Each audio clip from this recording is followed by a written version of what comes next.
All right, y'all. Like, check this out. I have the perfect, absolute perfect uh, counter theory. It's not even a theory, really. It's just the sort of counterattack on a theory, I guess you can call it, about why it's about a video that I saw here on YouTube. It's called 10 Reasons Why Dragon Ball would be better off without Goku. I believe that was the title of the video. You can look it up. It'll correct it and show you or whatever. Anyway, one of the reasons was Goku is a bad guy magnet. Stop right there. Just stop right there. If Dragon Ball was better off without Goku because he's a bad guy magnet, then take the title off of Batman and take Bruce Wayne out, take Batman out, whatever. He's better off without, you know what I'm saying, out without the, you know what I'm saying, he's better off out of it and just call it Robin. Or call it, you know what I'm saying, Batgirl or whatever other sidekick he's ever had. Because he tends to be a bad guy magnet. Even if it's not a bad guy, he so much is created, like they blame him for it, you know what I'm saying? Then, you know, he's a bad guy magnet. Superman, bad guy magnet. Spider-Man, bad guy magnet. That's a different universe, but still, all of them are bad guy magnets, so to speak. You know, every hero in existence might as well be a bad guy magnet. Hopping back to Dragon Ball Z, if Goku's such a bad guy magnet, but yet for the most part he always ends up the one saving the world. You know, even though he's let Earth get blown up a couple of times, forget about that. Back to Goku, you know, he ends up being the one saving the world all the time. Then why? Just hear me out when I say this. Why, would if Goku's such a magnet, if but like let's just say that they took Goku out, right? They just said, okay, forget about it. We've used Goku too much. Transformations, you know what I'm saying? We've given him transformation after transformation. He saved the world time and time again. Let's let somebody else do it. Next in line, I believe power wise would be Vegeta, right? Okay. He's Vegeta starting to catch up to Goku, transformation and level wise and everything like that. I got a theory about his transformations too. But I'm not about to get into that. This is about a whole different thing. Now, let's say the next in line is Vegeta. Power and everything. Power transformations, all of that. He becomes the bad guy magnet. Not the bad guy, but the magnet. So, if he dies, like, where are the Dragon Balls right now? Super Dragon Balls. Zeno has them. So, are they a one-time use? Are they allowed to be used more than once?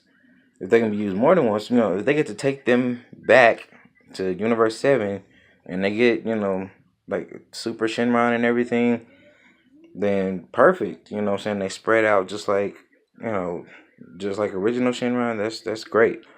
But what happens when, Goku dies? Does he die permanently? Or in Vegeta he joins them permanently? Who's next in line? Is it Gohan? When Gohan dies, or when Gohan, defeats his amount of enemies and then he dies, who takes his place?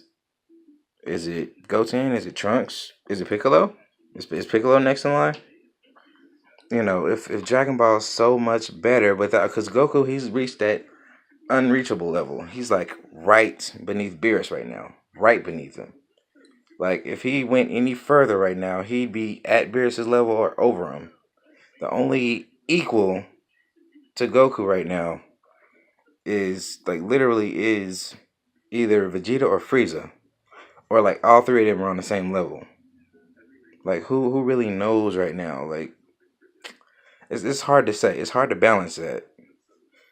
Like because Vegeta doesn't have an Ultra Instinct per se, but he's getting there.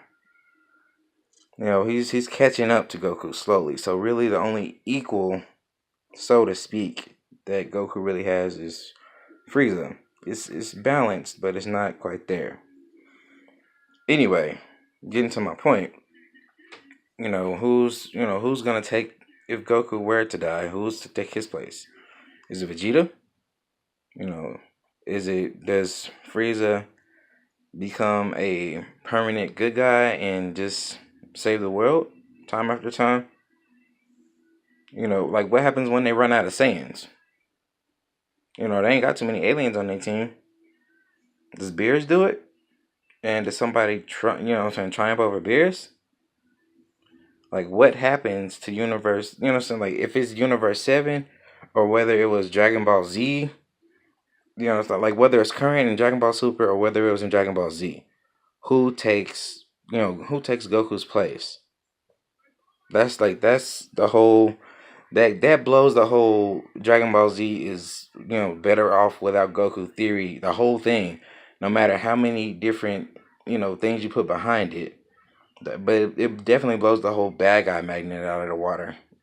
Because without Goku, Earth would have been would have been destroyed, blown to pieces, whatever, a long time ago. Frieza could have done it. Beerus could have done it. Like especially when Beerus was being pissed off by what was that, Boo, and everybody else. You know what I'm saying? Like he had to keep Beerus entertained, basically. Like there are several people that were just like, they were setting Beerus off. Just that tap of a table. He could have done like this, like look at the flick of the wrist. Oh, look at the flick of the wrist. No, seriously though, like he could have done anything, and bye bye Earth. Like he literally could have just took a dart into the water, not an actual dart, but I'm talking about he could have, flew into the water and, I'm not even talking about hit the Earth's core. Like I don't know, he could have flung a fish out of the water for some reason, did something biblical, and Earth is destroyed. Like who knows, man? Like just like he did Zamasu, grabbed a hold of his hand and put a hand up to his face and said destruction, and like he just disintegrated, just like that. Like he could have did like Kid Buu and just like this right here, and it's all over. My point is basically this. Beerus could do that to Jiren if he wants to, but this ain't Beerus's fight. This is Goku's fight. Well, Goku, Vegeta, Frieza, Gohan, all of them. This is their fight. There is that little matter of the rabbit, so Frieza's a little preoccupied. I can't really speak for Frieza right now. However, once Frieza gets rid of him, I think there's just Jiren left. But however, there is Android 17 still, if I'm not mistaken. He's still in it. I think 18's out of it.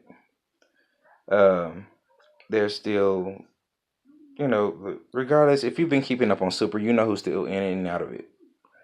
But, what happens if this theory, if whoever's theory had actually been a reality. If you're watching this video, you know exactly what I'm talking about. But if that theory had been a reality, the point is, like, nobody could see Dragon Ball Z without Goku. Without Goku, it's like there is no Dragon Ball Z. It's like the face of Dragon Ball Z would now be Vegeta. It's like, can I really watch Dragon Ball Z and it's just Vegeta? Like, he's gonna get himself killed time and time again, or just get angry time and time again. Like, you can't even be at a stoplight and say go, being an anime fan, especially Dragon Ball Z fan, without thinking Goku or Gohan or Gogeta or Goten or Gotenks. It's like, or Vegito. I mean, I know that's really not Go in it, but still, it's like it still has something to do with Goku. Literally all of which have something to do with Goku. Whether it's a fusion of Goku, whether it's one of Goku's offspring, everything is like, so without Goku, there is no Dragon Ball. It's like Dragon Ball might as well have been trashed because there is no more Goku. Everything. The GT series, the what is that? I think it's late in GT. Pan's great grandson or grandson or something like that.